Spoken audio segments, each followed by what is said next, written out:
d'argent. Donc aujourd'hui je me suis mis un objectif que j'ai pas du tout l'habitude si vous regardez souvent mes vidéos, c'est d'avoir une bière hyper claire. Et du coup ça va commencer déjà par le fermenteur, donc il faut que j'arrive à envoyer un truc bien clair dans le fermenteur. Donc pour ce faire, j'ai acidifié un petit peu mon mou pour être à 5,4, 5,6 là. Souvent je suis beaucoup plus haut, donc voilà, ça devrait être un peu mieux.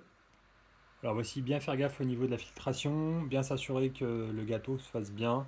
Je ne mettrai pas toute la boue comme je fais d'habitude. Voilà, on va essayer d'avoir un truc le plus propre possible. Et donc pour aller au bout de la démarche, j'ai acheté ça, là, de la mousse irlandaise, enfin de l'algue irlandaise, je sais pas comment on appelle ça.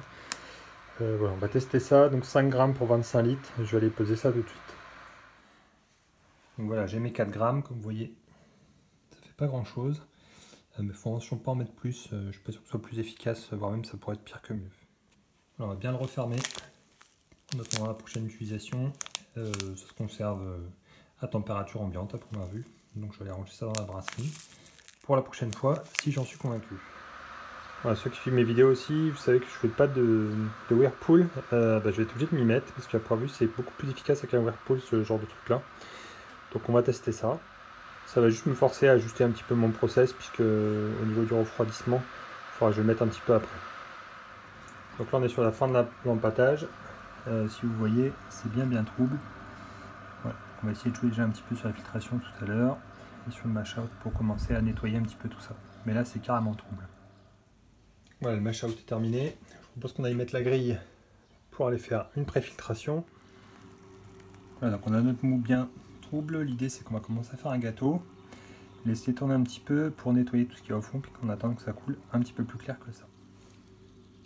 Donc voilà, on profite de la pré-filtration. Donc pour ceux qui se posaient la question, j'ai mis 3 grains dedans, Pilsen, Pale Ale et du Munich 25. Donc on est plutôt sur une blonde classique. On voit que ça a déjà un petit peu éclairci. Alors, on pourrait presque croire que j'ai mis du blé, mais je vous promets que non. Et donc je m'embête à faire une belle filtration par rapport à d'habitude. C'est surtout déjà un pour tester, et puis deux pour essayer de mettre ça dans des petits fûts de 5 litres. Je vous ferai une petite note vidéo, puisqu'on va tester ça dans les semaines qui viennent. Bon, oui, on commence à avoir une bière un peu plus claire. On va pouvoir lancer la filtration complète. Donc j'ai de l'eau à 80 degrés, un petit peu en dessous de prête, et un seau déjà tout nettoyé. Allez, c'est parti.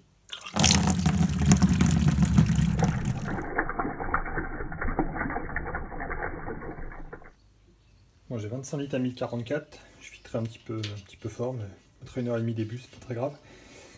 La cuve est à peu près propre, mais je vais quand même me séparer de tout ça, parce que l'objectif c'est d'avoir un truc le plus propre possible.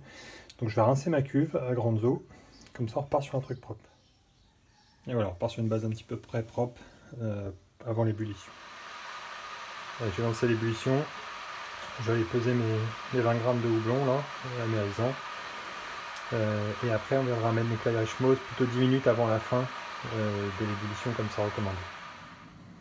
On a 95 degrés, on va découvrir pour les sachets échapper la DMS. Et donc pour pousser l'idée à son maximum, on va même aller écumer. Alors ça a deux intérêts, ça va enlever une partie de cette écume amère là, et ça va éviter que ça surmousse quand ça va commencer à bouillir. Voilà, c'est parti pour une bonne heure. Je viendrai mettre 10 minutes avant la fin l'Irish Moss. Et pour le houblon aromatique, lui je le mettrai carrément en hors flamme tout à la fin. J'ai prévu 80 grammes de Challenger hors flamme. Voilà, donc là c'est intéressant de voir que c'est quand même assez trouble. Donc j'espère vraiment que l'Irish Moss va nous aider à éclaircir tout ça avant le Whirlpool et qu'on arrive à avoir un truc bien clair pour une fois. Donc par rapport à mes autres vidéos, l'objectif c'est d'éviter d'avoir le gros gâteau là que j'ai de 2-3 cm au fond du seau. Ça devrait être beaucoup moindre, là je vise allez, un demi centimètre, ce serait le grand max et je serais plutôt satisfait.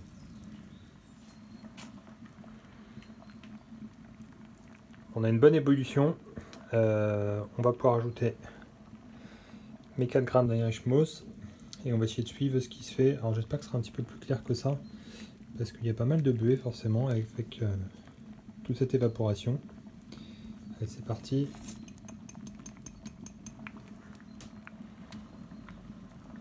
Donc là c'est encore très trouble, hein. J'espère que ça va On a l'impression que ça commence déjà un petit peu à réagir, à s'agglomérer. Voilà, on va suivre ça de près. Bon, ça fait 3 minutes. J'ai quand même l'impression qu'il se passe quelque chose. Je suis pas sûr que la caméra voit très bien avec toute la buée. Mais en tout cas, on a l'impression que ça commence à s'agglomérer. Alors là, vu qu'il y a une forte ébullition, forcément ça remélange au fur et à mesure. Mais je pense que quand je vais faire la cassure à froid, ça va être assez criant. Il reste 2 minutes d'ébullition. On a clairement des amas qui se sont créés. On va pouvoir attaquer un bon whirlpool. Voilà, ça a fini de bouillir. Je ne sais pas si vous voyez, mais clairement, il y a des gros agglomérats qui se sont faits de protéines. Je vais mettre un bon coup de whirlpool et on va laisser reposer ça 5-10 minutes. Et voilà le beau tourbillon. Et on va laisser tout retomber au fond. Voilà, on voit que c'est bien aggloméré. On va laisser retomber tout ça au fond et éviter de le mettre dans le seau. Voilà, ça fait 10 bonnes minutes, c'est déjà bien tombé au fond. On va laisser encore un petit peu. Bon, je pense qu'on fera pas beaucoup mieux. Bon, clairement, il y a pas mal de soupe au fond, hein. Mon moule est à 80 degrés, donc je vais transvaser dans le seau pour éviter les contaminations. Pour se permettre de désinfecter la dernière fois, depuis je le fais à 100. Mais vu que là, j'avais besoin d'attendre que ça agglomère un maximum. Voilà, j'ai attendu au minimum, ce sera 80 degrés. Je pense qu'il y aura quand même pas mal de dépôts au fond, parce qu'il y a des gros agglomérats qui ne sont pas tombés au fond de la gamelle. Vous avez vu que ça fait déjà 30 minutes que ça refroidit. On va balancer. Alors c'est assez clair, hein, quand même, comme vous pouvez voir.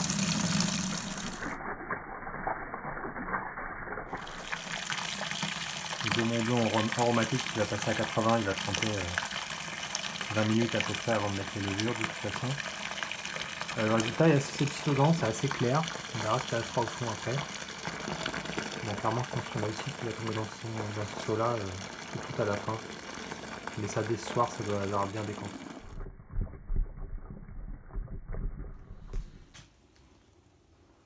Bon, on peut pas nier que c'est passé un truc, hein, clairement. Ça va me faire un petit peu mal de laisser autant au fond. Mais voilà, on va essayer de jouer le jeu d'avoir la plus claire possible. Donc on va laisser ça au fond. Je vais perdre bien 3 litres, je pense. Mais c'est le jeu, si on veut des bières bien claires.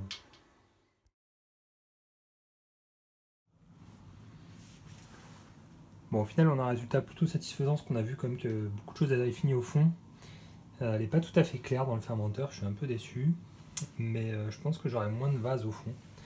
Je vous ferai une deuxième vidéo, je pense, pour vous montrer le résultat de la bière finale. Et juste avant l'embouteillage, voir ce que ça donne. Bon, comparé à d'habitude, c'est quand même beaucoup plus clair, il n'y a pas photo. Même si je pense qu'elle va encore s'éclaircir, j'espère que j'aurai pas 2 cm de vase là. Sinon, c'est que ça servira à rien du tout, mais ça m'étonnerait vu que tout ce que j'ai laissé dans la cuve va bouillir. Voilà, c'est fini pour aujourd'hui, j'espère que ça vous a plu. J'imagine que comme moi, vous attendez le résultat final. Clairement, ça sert à quelque chose, parce que j'ai vu l'effet dans la cuve. De là à dire que ça va m'éclaircir complètement la bière, je ne sais pas, on verra bien. Après, j'ai mis tous les atouts de mon côté. On verra bien. Et en attendant, bon brassage à tous.